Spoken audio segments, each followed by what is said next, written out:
Hello, Haunted Heart Society viewers, and welcome back to my divination series on divination and fortune telling, wherein I like to call it the other Emily prattles on at you about things that she's learned off the internet in the hopes that you find her very interesting.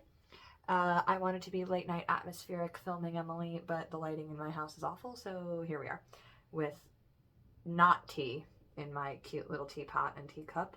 It's not this either, but we're here, we're having fun. So, I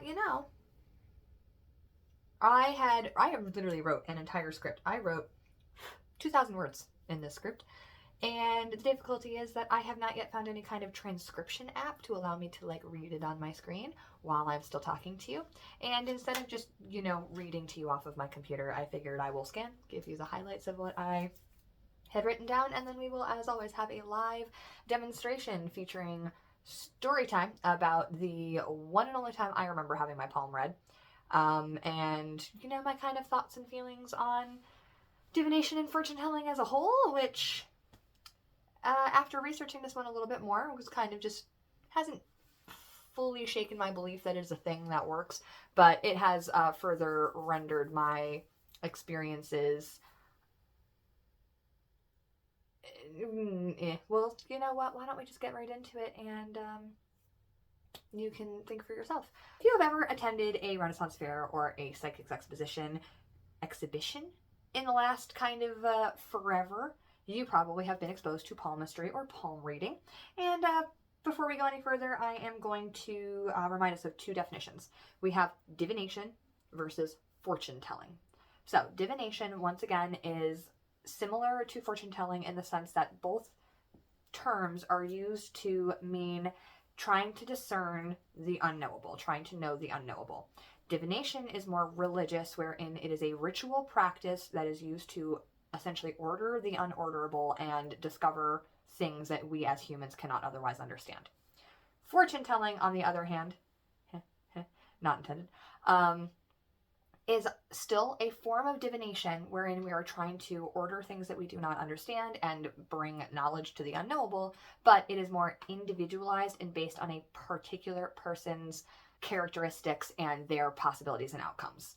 So, with these two facts in mind, palmistry, as well as things like phrenology, which I'm going to get more into in a second, are methods of reading a person to determine their essentially path in life. It is a form of fortune telling as opposed to specifically a form of divination, but again, divination and fortune telling are often used interchangeably. So now that background information is out of the way, let's talk about the history of palmistry.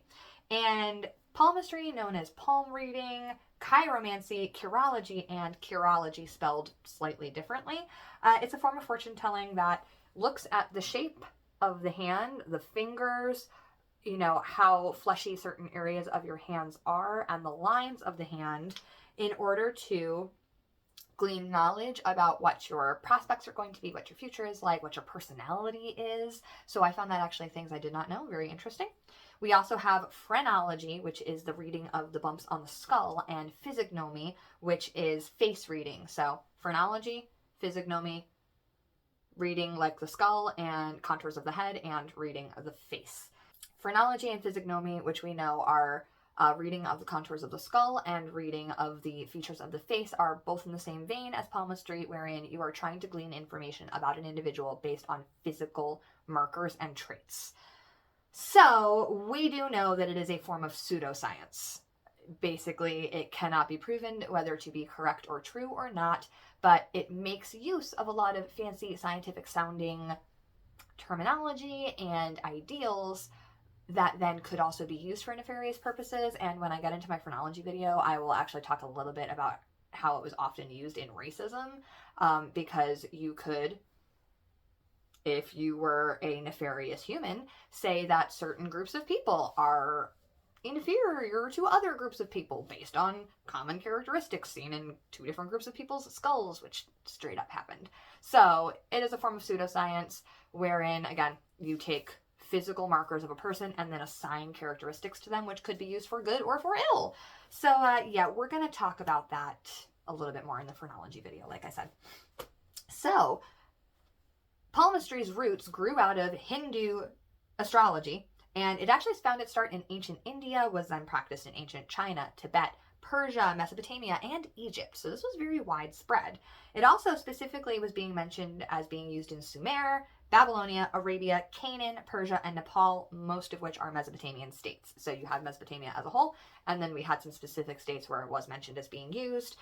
Surprisingly, also, you have a group of it cropping up in Greece, like of its own volition. So it kind of developed over here in the Mesopotamia region, and then actually developed separately in Greece, which I'll get more into in a little bit. So, yep, palmistry and tarot reading are both also closely associated with the Roma people. And when you think of like a classic, if you literally just think of stereotypical fortune tellers, you're generally thinking of Roma stereotypes, and you will often associate things like tarot and palmistry with, you know, Roma stereotypes and Roma fortune telling. But this actually historically makes sense. So the Roma people have their roots in northern India, which we also know is, again, where palmistry began to originate with, you know, the Hindu religion in India. They migrated out of India and into Persia in the 11th century, and then into southeastern Europe in the 14th century, into Western Europe in the 15th century. And it makes sense that they would carry these forms of fortune telling, they would carry these pieces of their culture with them. So as it developed in India in the ancient times, and then, you know, groups of people who have their roots there would have carried this type of fortune telling with them. So actually it's kind of a logical leap. The 12th century text, I am going to botch this pronunciation, I apologize in advance. Samudrika Shastra is the form, like the basis for a lot of forms of palmistry, people reading, and things as we know it today. This text is referenced a lot as being where we get these ideas from. So then, like I said earlier, it's also said that Greece developed palmistry all by itself, and it was practiced by a pre-Socratic Greek philosopher Anaxagoras. Again, pronunciation guide would be appreciated on the internet, please. So from 500 to 428 BCE, before Common Era. So we are talking literally before the year of zero. That's when he was practicing it. So now this is where it gets kind of fun. Medieval witch hunters used palmistry as a way to, again, flesh out witches. So by a certain point, it was relegated completely to the occult, which, you know, things start to get a little, we don't want to talk about Bruno, you know, we want to suppress this. So the papal, there was literally a papal decree that actually suppressed palmistry along with the other 7 arts. There was the forbidden arts, the 7 forbidden arts, which I'm going to talk about, which are really fun. So it actually had a brief period of resurgence in the Renaissance, which is probably why we associate palmistry and palm reading and fortune telling with Renaissance fairs. It came back around in the Renaissance. But again, it became disreputable after the fact and was identified as one of the forbidden arts and was suppressed by the Catholic Church. Papal edicts and everything. Other forbidden arts, which are super fun, include necromancy, raising the dead, which, bad idea, let's not do that. Geomancy, which is divination via signs from the earth. Aeromancy, divination via signs of the air. I'm sure you can figure out where this is going. Hydromancy, divination via forms of ripples and signs in water. Pyromancy, flame or fire. And spatulamancy, which I thought was the funniest thing, also called scapulamancy, which is actually divination specifically of the scapular bones. So we were looking at people's shoulder blades and deciding all sorts of stuff. Again, I think these were funny. So, after being further suppressed in the 1500s, the art of palmistry was then revived later in the 1800s. Gotta love them Victorians. They came up with all sorts of crazy, they, you know, brought back some fun stuff. And due to the writings of Casimir de Arpen, French, again, someone's gonna have to teach me how to pronounce these things, Louis Hamon and William Benham, it surged again in the 1900s, seriously, 1800, 19, God, I love them Victorians. And it actually continued to be used by psychics and fortune tellers to this day. So we had popularity, suppression, popularity, suppression, popularity, and has continued on since the 18 or 1900s. Everything comes back around. It's a circle. So, is it accurate? This is probably what you're sitting here thinking. You know, okay, you got the history, but does it actually mean anything? Like, is it really going to happen? Can I promise? can a fortune teller / palm reader actually read your future just based on, the lines and characteristics of your hands and fingers? Skeptics would say no. And, when you sit there and think about it, it could be seen as a form of cold reading. This is, again, a lot of what the skeptics say, where you would take the signs and the overeager interjections by the person that you're reading to kind of paint a picture. So, for example, if you have somebody coming in, let's say a woman perhaps, who is seeming very forlorn and very disheveled and really like down and out, you might take a look at her hand and say, oh, recently you've suffered a great loss, wherein the aggrieved person will immediately start to give information that either confirms nor denies your suspicions, and you pivot and kind of follow the path on which that they unknowingly are leading you.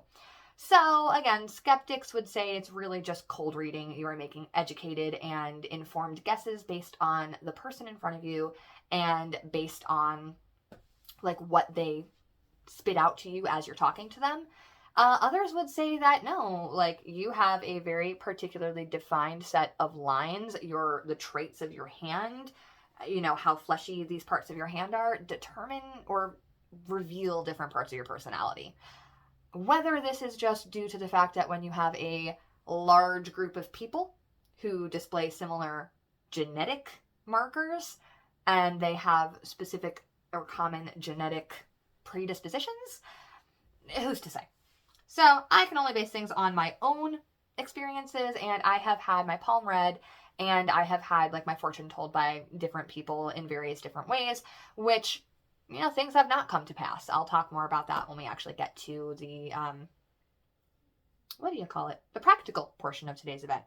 So, how does this work? And I have a million photos that hopefully we will be spreading up on the screen here as we go along, because this is actually wildly complex. There is a lot going on. So, original palmistry guides are very complex. I'm hoping that there is a photograph over here somewhere. Original palmistry guides have a lot of lines and signs and things and stuff going on. So I will be focusing on the 7 main lines. You have the life line, which is the long curved line that wraps around what is called the mound of Venus, which is this, big fleshy part in your thumb here. This is your lifeline, this big curved one. Different lines have different meanings depending on the guide that you are using. So like the lifeline has been known to mean different things. It's also been called different things, so what I'm going to focus on, I'm kind of going with the things I found the most often. There are also between 5 and 7 lines that people mostly worry about, as well as a number of like mounds, and they are called mounds or mounts. And, like I said, there's a lot to worry about here. It is remarkably complex. So I am going to mostly focus on the lifeline, the headline, the heart line, which has also been called the marriage line, or at least that's what it was called when I had my hand read. And other guides showed that line elsewhere as a separate thing, sun line and the fate line. So those are the ones I'm mostly going to describe to you and care about.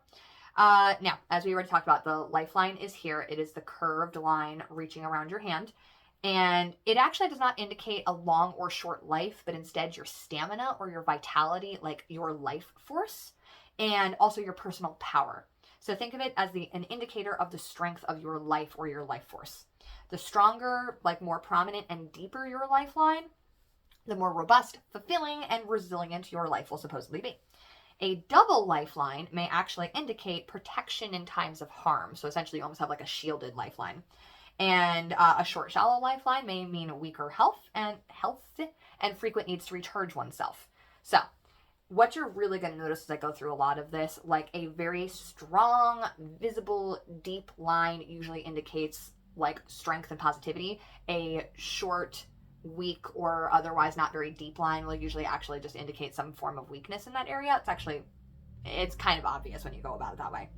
Now, the headline is the one that begins just above. So here's your heart line. The headline is the one that usually stretches across your palm and starts just a hair up from the end of the lifeline above your thumb. Basically, it bisects your hand into 2 different sections, and it reflects your mind's power, intelligence, memory, like the strength of your mind, and your communication skills. A straight line may indicate a very logical sort of, I called it left-brained person, a logical clear mind. So you're book smart, you're generally more academic in nature, and you really think strongly with that logical part of your brain. A curved line may indicate a vivid imagination, a creative mind, someone who's like heart smart and more of that right brain sort of person. A sharp downward turn can indicate a pessimistic personality. A weak line may reflect a poor memory or unfocused mind, and a broken line could indicate someone who's often pulled in multiple directions constantly. So again, we have all these different sort of themes, and I mean, immediately I go, new. So like, okay, we could say I have a pessimistic personality. I have depression. It tracks. That kind of makes sense for me right now. Above that heart line, above the headline, you have the heart line. So again, you've got lifeline, headline, and then a lot of times it usually starts from below this kind of section of your pinky finger and cuts across. Then sometimes they intersect here, the heart and the headline. But for me, they're two very distinct items. This one has to do with your emotional state and your heart's condition. It actually did mention like physical condition at some points. I've also, like I said, been told this is the marriage line. And when I have my little conversation about that, I will express what mine said. Fate line being the vertical line that runs up the middle of your hand. So mine is actually quite low. It starts down here and cuts up to about here. Other people's I've seen is short and kind of cutting through the center of your palm, but it's usually the vertical line almost directly in the middle of your hand.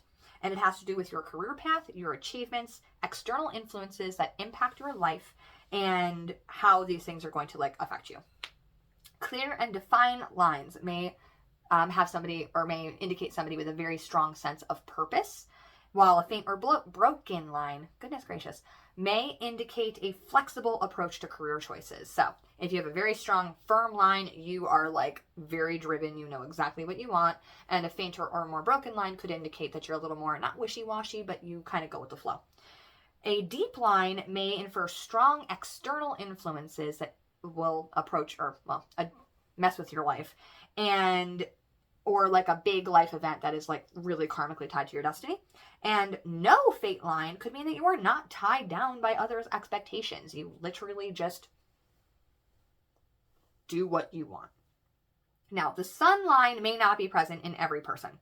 And it runs vertically from the base of the palm to the ring finger. So it would literally kind of come from here and cut up this way. I don't really have an obvious one. I do have something like that could almost be considered one sort of closer in the middle, but this you actually may not see on everybody, and I personally do not have one of these. Now, the line shows success, fame, and public recognition. A strong sun line might indicate that you will achieve great success in your field, that you will become very famous for what you do. And a faint line is a more private path. You might still seek the accolades and the recognition, but not publicly, more personally. No sun line represents a focus on personal achievement. Like you want self-fulfillment as opposed to public fame and acclaim. So those are the lines. That is, we are literally just scratching the surface right now. Those are the lines. Then you have the mounts or the mounds. Those often correspond to astrological planets, and even the shape of your hands and fingers have meaning here. Like this is so much information, okay? So, also, palmists may look at your hand as an entire. The flexibility, the strength, the shapes of your joints, how well cared for or rough your hands are. These are, again, really kind of indicating that sort of cold reading idea where, like, I will specifically talk about my spouse's hand. I literally just told him, give me a picture. I took one from him. But his hands in the winter especially are often very, very dry, which if I'm going to interpret that, my brain might say that he puts others before himself, that he doesn't often seek self-care. He is usually trying to care for others, which honestly, is that just because I know him? Or is that like indicated by his hands? Whatever. So it's kind of overwhelming to like keep track of all of this as somebody who just sort of decided, I'm going to start learning about divination. And, but this could be a really fun party trick. So my tarot is already a really fun party trick. People like freak out. So I could just really mess with people now. All right. I am not going to go into detail of the pictures, or I should say, when I do the practical portion, the only thing I can really do is talk about mine because I can't physically feel how strong or puffy or firm or squishy that people's mounts are. But I'll look at like this looks like it's very, it looks like fluffy. And I'll just have to go based on pictures. I will give you a brief overview of what each one is because I will not be able to talk about them that deeply. The Mount of Jupiter, it is under your index finger. It's this little squishy part right here. It is your ability to function as a leader. Prominent, you are authoritative and possibly domineering. Less so, you're more of like not like a weak-willed, but you're more of a follower person. Saturn is the one under your middle finger, and it shows your responsibility. A more developed Mount of Saturn, disciplined person with lots of responsibilities. Overdevelopment may indicate a melancholic or introverted personality, which if I hold, now this is where it also gets fun. My right hand has a much smoother Mount of Saturn, but the one on my left hand is a lot more prominent. So, underdevelopment may indicate a rebellious or carefree nature. Apollo, that is the base of your ring finger, and that again has to do with that sun line here. So the Apollo Mount is here. Also, again, all the ones in your fingers, these all literally are all connected. Success and creativity. Strong and developed means that you are artistic, creative, and may achieve fame. Charismatic and extroverted. So you are you're Apollo, okay? You are the Apollo child. Underdeveloped means you could be uncreative, and overdeveloped means that you are narcissistic. Again, it all kind of tracks, right? A moderate one means that you are creative and, you're going to have a lot of acclaim and very charismatic. Too much, you're a narcissist. Not enough, weak mind. It's just, again, it all tracks. It makes sense as the way they write this out. Mercury is the base of the pinky, and this is communication and business skills. Strong, good communication and business skills. Flat, introverted. Overdeveloped, workaholic, or possibly dishonest. I find that very interesting that we go from, if it's very developed, you are a workaholic, or if it's overdeveloped, you're a workaholic, or dishonest. The Luna Mount is the outside edge at the base of the palm, so I believe down here. And that involves emotion and intuition. Pronounced, sensitive, imaginative, psychic. Underdeveloped, logical, or aloof. Overdeveloped, impractical, and daydreamy. Yeah, I mean. The Mars, there's actually inner Mars and outer Mars. So, inner is above the Mount of Venus. So here is your Mount of Venus, so it's up here. And the outer is above the moon. If they stand out, you are strong and brave in spirit. You might also be prone to hot temper. Flat, meek, overdeveloped, intense, overbearing. Again, it all kind of tracks with the minimum to the maximum. The Venus is the base of the thumb, okay? So that's the big fleshy one here that everyone has. Love, passion, pleasure. Strong, like a strong, firm one, that's real obvious, means that you are loving and like the good life. Warm and sensual, you're a live life the good way kind of person. Flat means that you are severe and austere. And overdeveloped, you're overindulgent. Yeah, as I've mentioned before, just a strong kind of normal one is usually a positive trait. A weak or underdeveloped one is a negative trait, opposite of that. And overdeveloped is the worst version of the possible positive traits. I found that just very interesting. And actually that had a lot to do with, not a lot to do, I'm sorry. I found a good connection there with tarot, where usually an upright card is most times a positive meaning and reversed is the opposite, often negative version of that. So, okay, we're hitting the bottom of the barrel here after 25 minutes. It's a lot to talk about. Hand shapes. This is where you start to focus on the shape of the palm, the length and delicacy of the fingers, and put that together to, again, read what somebody is like. We got a lot going on here. Okay, 4 types, each corresponding to an element. You have earth, air, fire, and water hands. Fire hands are square palms and short fingers. Actually, I think I said my husband was an earth hand. I think he's a fire hand. So, you are enthusiastic and energetic, a risk taker, but you can be impulsive, but you also have strong leadership. Earth are rectangular or square palms with short fingers. Actually, no, he is an earth hand, because your hands are kind of meaty and firm. Down to earth, pragmatic, reliable. Strong common sense and may like working with their hands, but also could be obstinate. So you kind of have that idea of a fire hand is the same shape as an earth hand, but an earth hand is stronger, more firm, a little bit more meaty, and they are like the down-to-earth sort of oxen type person. And a fire person is going to be hot temper and Again, all of this is just, your brain is being like, but is it though? All right, so then air hands can be square or rectangular, but often have long and slender fingers with prominent bony knuckles. So that is actually where I think I fall. The older I get, the more I look at my hands and go, those are my mother's hands. It's actually kind of weird. They are intellectual, curious, talkative, expressive hand talkers, and some may live totally inside their heads and be very, very much like worrywarts. I literally sat there and went, I feel called out by this internet research. So for me, yep, I have a kind of like a square palm. This is very square, but I do have longer fingers. And as I said, like my knuckles are starting to get more prominent as I get older. And it's really funny how I just got, like, every time I look at my hands, I go, my mom, like I see my mom's hands. And again, all of that was legitimately a massive call out. So I kind of just, water hands have oval or rounded palms. Ooh, I did not spill. Like oval or rounded palms and long, delicate fingers. These are often musicians' hands. So you also have musicians, healers, and artists often have hands of this shape. Now, this specifically mentioned that soft and damp hands indicate a gentle and creative nature, that they are sensitive, empathetic, and creative, and they can be tender-hearted but moody. You also have, like, you can have mixed hands, where if you have elements of more than one, then you're combining the traits of each one. Even the fingers and thumbs, like the shape of your fingers, the shape of your thumbs, all these little pads on your fingers and the knuckles and the joints have meaning, and I basically just gave up at this point because I said, I can't even begin to hold all of this information in my head at one time, trying to look at someone's hand at the same time. So, I focused on the main lines, the main mounts, and, like, hand shapes. That was about as much information as I could physically squeeze in my brain and comprehend.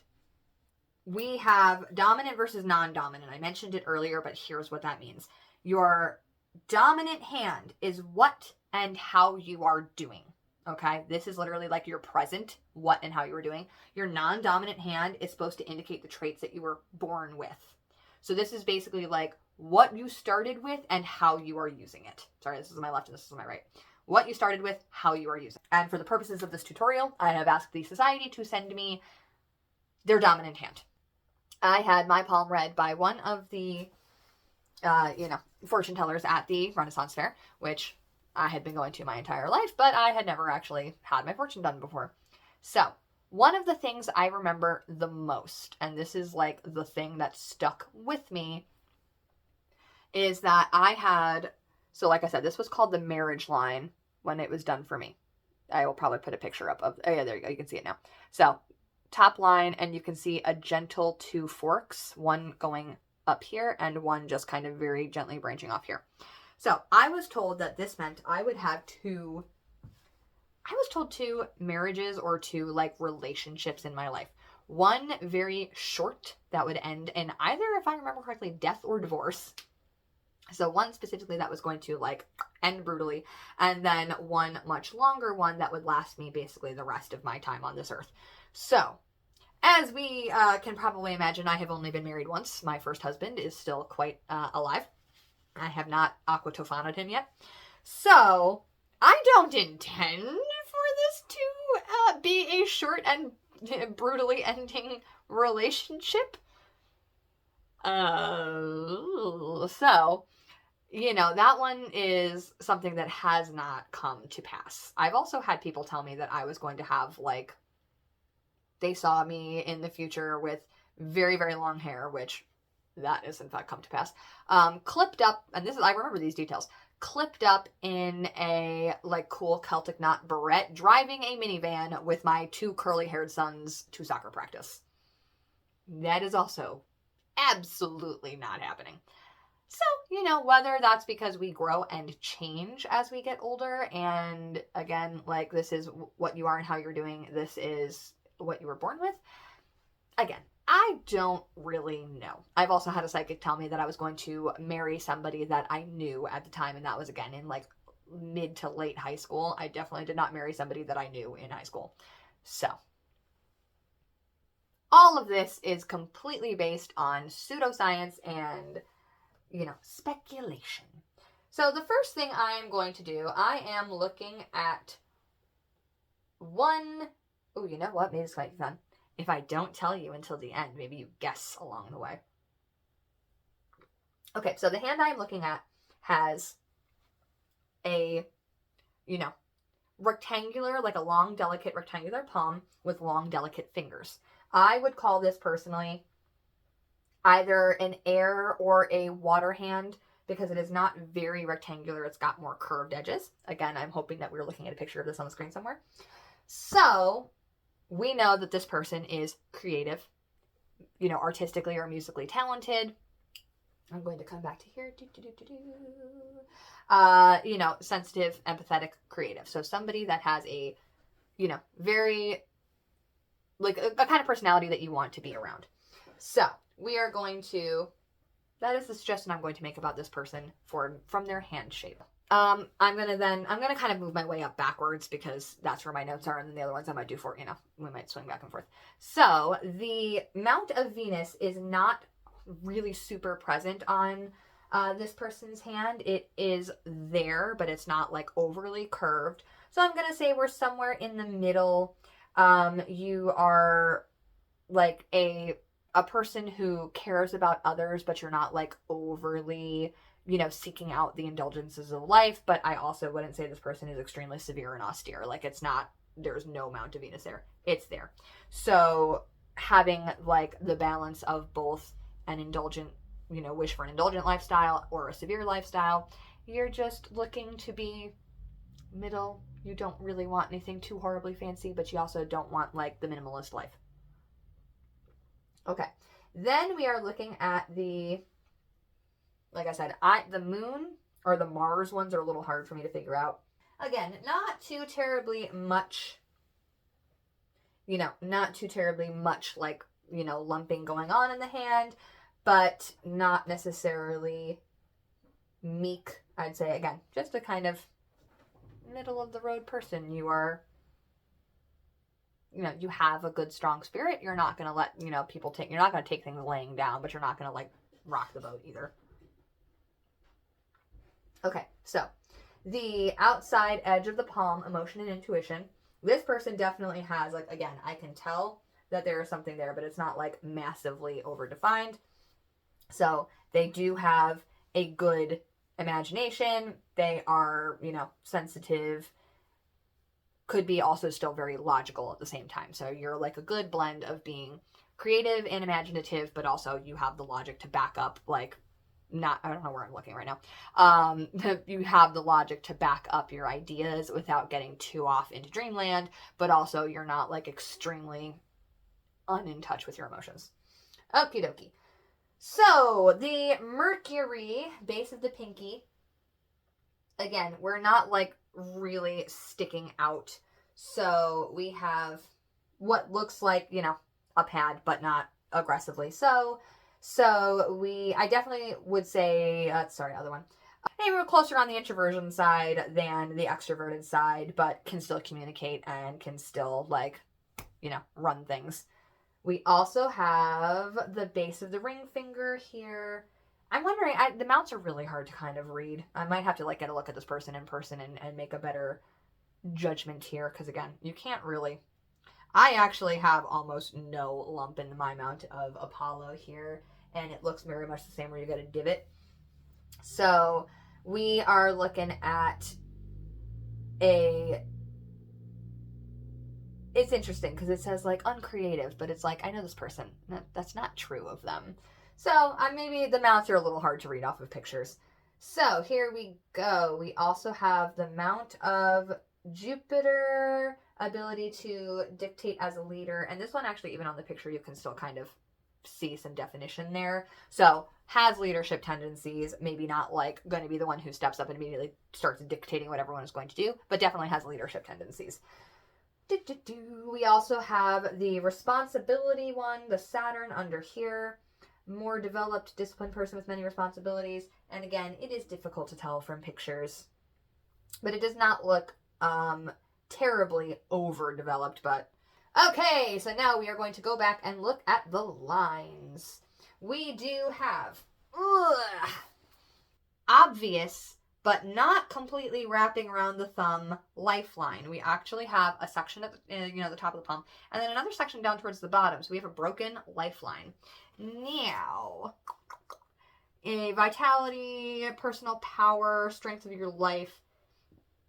So this is interesting because you've got a broken lifeline, which may to me indicate that you have like maybe not resilience issues, but it's you get like bummed down a little bit, and it might be more difficult to like move beyond the ability to, or like move beyond when something hits you and knocks you down for a little bit.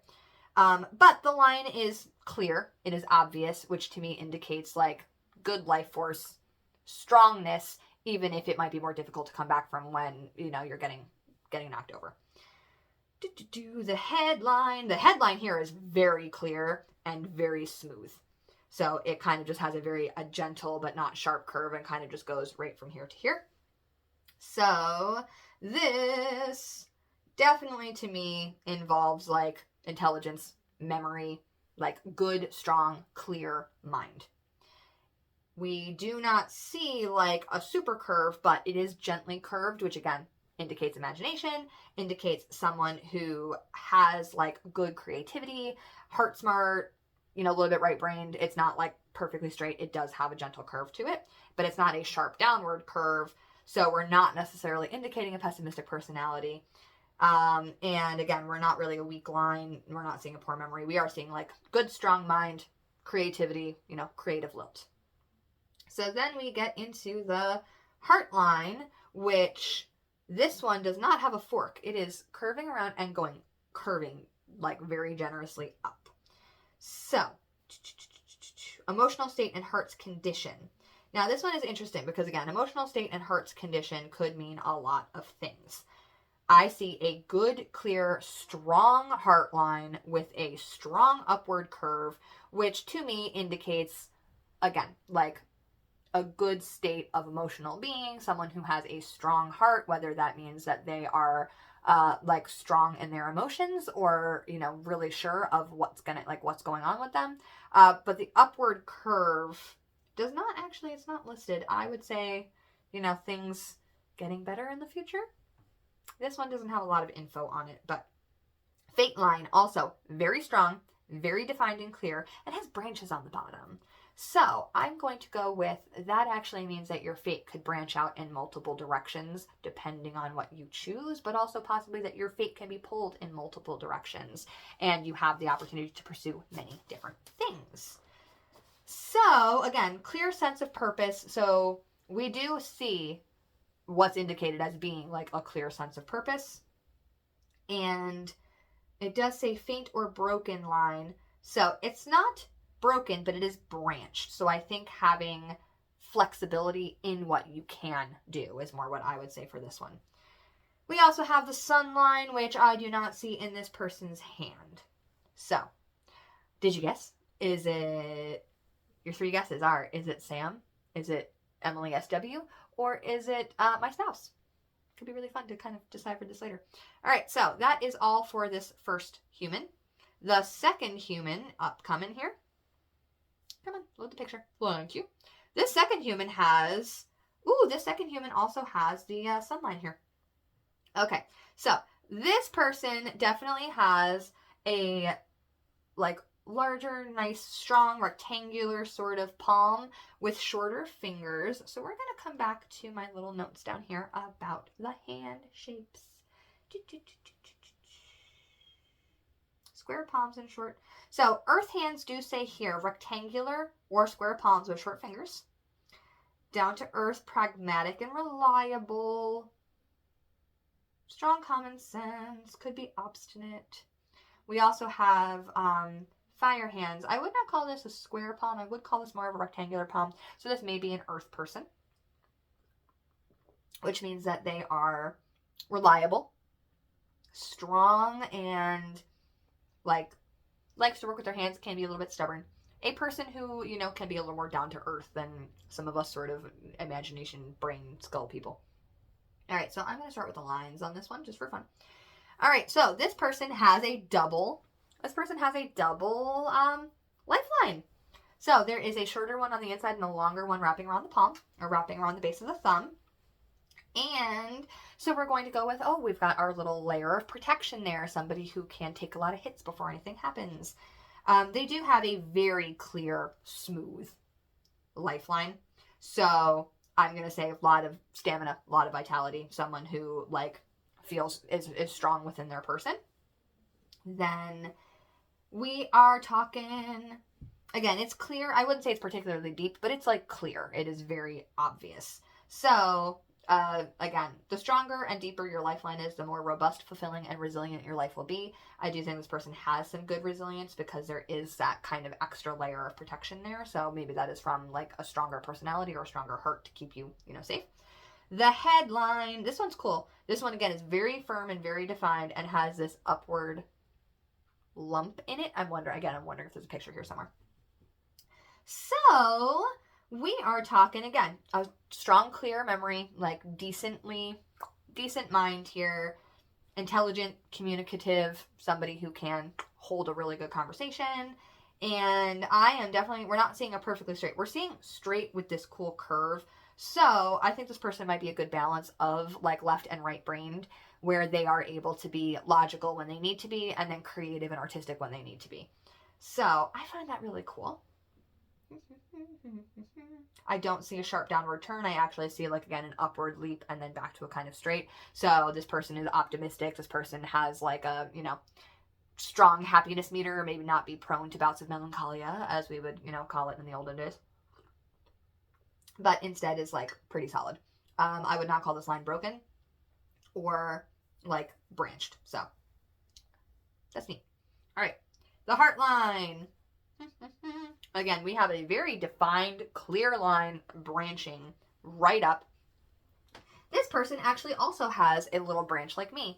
So, we are looking at, again, a strong emotional state, someone who can handle things, has, again, the upward curve to me indicates some optimism, things getting better. And if we are to go with the branched line, as we have said before, the only thing I know about the branched line is that you might have two relationships in your life, two really meaningful relationships, one short and one much longer. Here's two. I don't know that one. All right, the fate line. So this person has an interesting, where we're running actually from, we've got a couple of lines all intersecting in the palm here on this person. So we have one that runs kind of from here and then actually comes up into the middle finger. We have, and then some branched lines that come up in there. So I am going to essentially say this one branching from this side of the palm and up into the middle finger is, we're going to call that the fate line here. So this person, again, this person has a clear, defined, obvious fate line. So we also have, again, lots of little branches coming into it. And in fact, one kind of coming from this way and going straight up the middle. So that, again, is going to say a person who has a lot of things that impact them, a lot of things that have impacted their destiny or just their person. Why am I looking here? Sorry, the lens is over there. So again, something that really may indicate this strong fate and this strong sense of purpose, but branches again. So maybe you have tried lots of different purposes, or you have lots of options that you can go to. So that is, and then the sun line, I actually see if we look at one of the branches, because it goes all the way through, it doesn't go into, it crosses. So I might call that the sun line. So this person might have a desire for public acclaim, a little desire for fame and recognition. But then again, what's funny is that if all of us on this channel don't have that, what are we doing here? We want to be noticed. So either way, I think that one's cool. Okay, so now we are looking at the mounts. Now this person actually has some, I can see the definition of, especially the side of their hand here. Their mount of Venus, I'm going to go find the mount of Venus here. The mount of Venus, this one again, it's you can tell that there is something going on, but it's a little bit less pronounced than the side of their hand over here. Where, again, I think we're going to, a middle of the road person. You don't necessarily are not fighting for the gold plated toilet seats, But, you know, you like a little comfort, you like a little joy, and you're not going to, you know, turn your nose up at a nice thing. But you're also not like super severe and austere. You're kind of just like, it is what it is. So I'm going to go back to the top now. Thank you. Jupiter is the index finger. This one does not look, again, like I'm not really seeing, you know, categories of lump. So this one, I would not call them domineering or like authoritative, but again, somebody who probably can lead as they need to. We have the Saturn under your middle finger. Now this one I think I can tell there's a little bit of a shadow, but again, whether that's because it's in between here or what. This one, I think, is a person who takes on responsibility. There is a little bit of there. It's not overdeveloped or underdeveloped. I mean, it's not like super developed, so maybe we do have a little more rebellious nature. The base of the ring finger, very flat. Again, not super obvious as to what could be. But again, also, if our hands aren't relaxed, maybe that's half the issue here. So we are looking at somebody who is like, I'd say again, middle of the road. Strong and developed, artistic, creative, may achieve fame. So like, again, we're artistic, but we're not like overly so or underly so. Mercury, base of the pinky. Now this one I actually can definitely tell there's some space here. So this is somebody who can communicate. This is somebody who like will talk and will explain. All right, the outside edge. Now this is the Luna, outside of the edge. Emotion, intuition, sensitive, imaginative, maybe a little bit psychic. Like this person definitely has like sensitivity, imagination, maybe a little daydreamy. The Mars again is hard, although there is some definite like, you know, shape going on here. So I am going to say, and like a little bit here too. So I'm going to say this person is like, you know, has a good, you know, does have a strong spirit. I wouldn't say hot temper because it's not really super overdeveloped, but and you're not meek either. It's not like really underdeveloped. So that is our second friend. Again, whether that is Emily SW, Sam, or my spouse. Maybe we'll have to guess. It could be fun. Maybe we'll probably just put the answer in the comment, but you know, we're here for fun, not for a long time. All right, finally, I'm going to close this one up. All right, I am going to look at the last one. I don't have like really super clear. Yeah, you don't have very, very strong, like really deep lines at all. This person definitely has an earth hand. Actually, hold on here. Their fingers are not really that short compared to their palm. Their palm and their fingers are like almost the same. In fact, their fingers in this picture look a little bit longer than their palm. So I'm going to go back to the hand shapes here for a minute. Square palms, short fingers. I wouldn't call them. We got a square palm with fingers that are like almost the same length. But the hands do have some meat to them. They do have some weight. So maybe, I mean, I'm going to go with an earth person. And, you know, down to earth, pragmatic, reliable, likes to work with their hands. I mean, this straight up, you know, describes the person who I'm talking about. So, okay. To go back up to the lines here. Looking at the lifeline again, I'm assuming there's a picture up here somewhere. Looking at the lifeline, we have a pretty straight lifeline that kind of comes from here to here. It doesn't have a lot of curve to it, but it's there. You can see it. It's just not super deep or obvious. And so, you know, we've got somebody who is like, can keep it up for a while, make it knock down and need to come back up. And this is, again, so the stronger, more fulfilling and resilient your life will be. A middle of the road person who, you know, gets by as, you know, they get by, and when they get knocked down, they need some time to get back up. But I don't know, again, normal person. Just feels like a normal person. I feel like maybe palmistry is not the one for me, I'm noticing. The headline. Now this one is actually kind of neat because it's very prominent from here to here and then just like stops. So somebody who has, I would say good memory, good intelligence, good communication skills to a point. You hit a point where you're like, this is the wall. This is the end. I would call them as very straight. So left-brained, academic, not like super, we're not more into the creative side here. We're more into like the can be logical side here.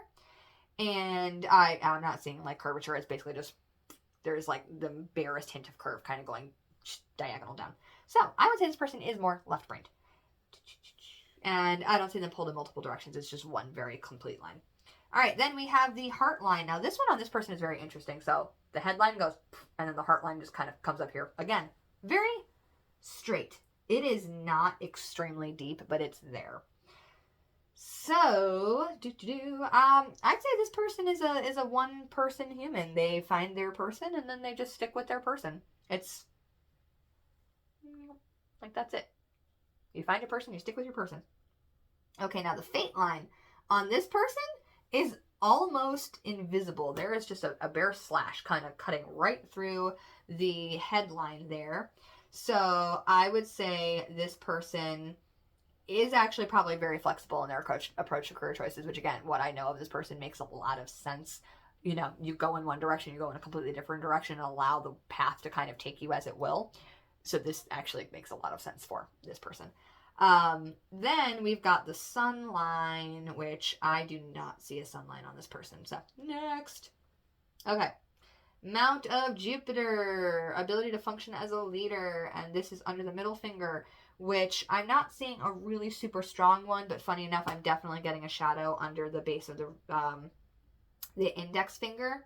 So the index finger is actually, I'm sorry, I'm reading the Mount of Jupiter right now. Index finger, there's definitely a mount there. So I'd say this person can lead. They are able to, you know, take the reins and do what needs to be done to lead. Then we have the Saturn, shows responsibility. Again, I'm not really seeing like a super clear and defined, like there's not really like a big lump there. So we're going to go with a person who can take responsibility, a person who takes on responsibilities but isn't like overdoing it. Then we have the base of the ring finger, Apollo. I am like legitimately not seeing a lump there at all. This person does not seem to be going for external validation or like public acclaim, but might be going with more just personal as needed. You know, I would not say, it's hard to say because it looks underdeveloped, but from what I did, this person is not like uncreative. But it's not like the thing that they really like go for. Maybe that's what it means.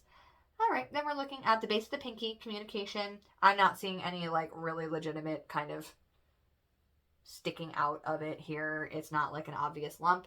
So we are going to, I would not call this person either, maybe a workaholic, but I would not call this person dishonest. So again, a little bit more introverted. Actually, the flat introversion makes way more sense. So we're going to go with that. Okay. Outside edge of the base of the palm. Now this one's interesting because this person goes like there is an obvious roundness here. So emotion and intuition, sensitive, imaginative, psychic. This person is definitely sensitive. I will say that. Like actually, yeah, I'll even call him psychic a little bit because sometimes it's really funny how like I'm like, are you thinking my thoughts before I think my thoughts? It is kind of funny sometimes. Okay, and again, actually funny enough, there is a little bit lump on this person's hand right here. So that, I'd say strong in spirit, yeah. Don't spill, excuse you. I was trying to turn my teacup and the feet were catching on the blanket. I put out my little psychic blanket so I could feel, you know, like we're having a little fortune telling time together. Okay, so that is the end of what I have as far as practical discussion goes, and I have been filming for almost a solid hour. That is actually quite intense. I think this would have been better specifically if I were actually like holding these people's hands in front of me in person, because then I could actually look at the, you know, the squishy and the mounts and the lines, because like if I do this, the lines faint, but if I relax my hand, you get really strong ones, and again, you can see the squishiness a lot better. But I hope that you have enjoyed this devolution of my brain into palmistry and understand actually quite how difficult this is as a form of fortune telling. There really is so much that goes into it and a lot of information to focus and remember all at the same time. So I give a lot of props. I've been sitting that way too long. I give a lot of props to people who actually do this as part of their fortune telling and as part of their divination work, because I literally had to reference my notes, and even then I was still only remembering 50% of the time, like, what each thing was. So, that has been palmistry. I am thinking I might do tea leaf reading next. So this is apropos of my upcoming plan. And I'd very much like to do that one in person. So look out for that. We have a little bit of a schedule going of what is going to come in what order. But I believe tea leaf reading is next. And then I think, don't quote me on this, but I think casting of things is after that. Either way, we have enough to last us the rest of the year for all of these things. I hope that you have enjoyed my complete prattling on about, oh, I'm not wearing my watch, about things that forces that are better left alone. And, yeah. So, for what it's worth, it's very fascinating to learn about, but it is not as easy to do as I thought it would be, and it's probably not as interesting to, watch someone do as I thought it might be. Either way, if you stay to the end, comment a teacup emoji down or a tea emoji so I know that you, are weird like me. And see you next time. In the meantime, stay haunted. And maybe, let me know if you try this out for yourself or if you just kind of start reading people's hands to see what they do.